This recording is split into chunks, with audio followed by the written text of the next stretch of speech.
চলে এলাম তোমাদের কাছে ইলিশ মাছের আর রুই মাছের রেসিপি নিয়ে।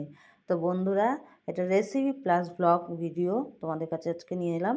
তো চলো, আমার এসপি ফ্যামিলি ব্লগ অ্যান্ড কিচেনে তোমাদের স্বাগত জানাই অনেক, আর ভালোবাসা অনেক আমার তরফ থেকে।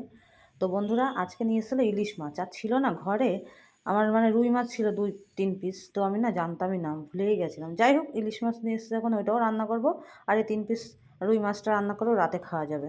যাই হোক, দুপুরবেলা রান্নাবান্না করবো। এই যে মাছ এখন ভাজা করছি, বেগুন দিয়ে আর আলু দিয়ে রান্না করব ইলিশ মাছ, আর গাটি কচু দিয়ে রান্না করব আজকে রুই মাছ। চলো দেখাই আজকে তোমাদের রান্নাটা। তো যতটুকু দেখাই, পুরোটা না দেখাতে পারলেও যতটুকু দেখাই তোমাদের, তোমরা অবশ্যই দেখো পুরো ভিডিওটা শেষ পর্যন্ত। এই যে রান্নাবান্না করতে করতে একটু তোমাদের সাথে গল্প করছিলাম।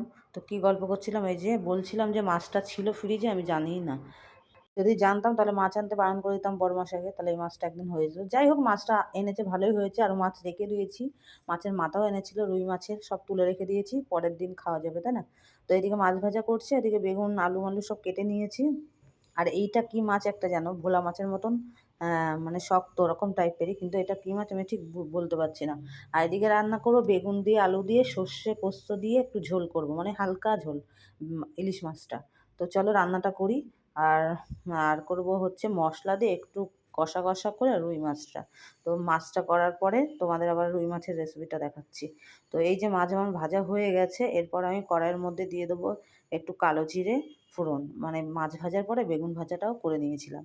তারপর কালো জিরেটা ফোড়ন দিয়ে একটু এই যে আলু দিয়ে দেবো। আলুটা একটু নুন আর হলুদ দিয়ে ভাজবো।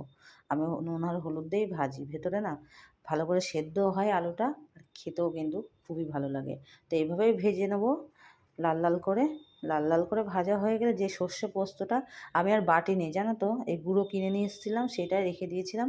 এটা তো খেতে হবে, ঘরে রেখে দিলে নষ্ট হয়ে যাবে। তো এটাই করে নিয়েছিলাম, যেহেতু অল্প করে রান্না করছি তো একবেলার মতন তরকারি। তো সর্ষে আর পোস্ত বাটতে গেলে মিক্সিতে ঠিক ভালো বাটা হবে না, বেশি করে বাটলে ঠিক ভালো বাটা হয়। তোমরা অবশ্যই জানবে যারা মশলা টশলা ঘরে যারা আমাদের মতন, মানে ঘরের বউরা যারা রান্না বান্না করো, একদম অল্প মশলা বাটতে খুবই প্রবলেম হয়, বিশেষ করে সর্ষে আর পোস্ত বেশি হোক, বেশি হলে না বাটতে অসুবিধা হয় না।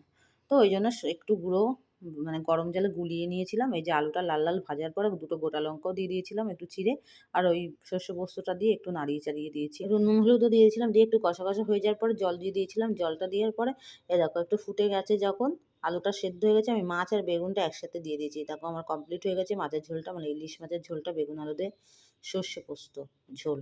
তো এরপর আমি গাটি কচুর, মানে মাছের ঝোলটা বসিয়ে দিয়েছি।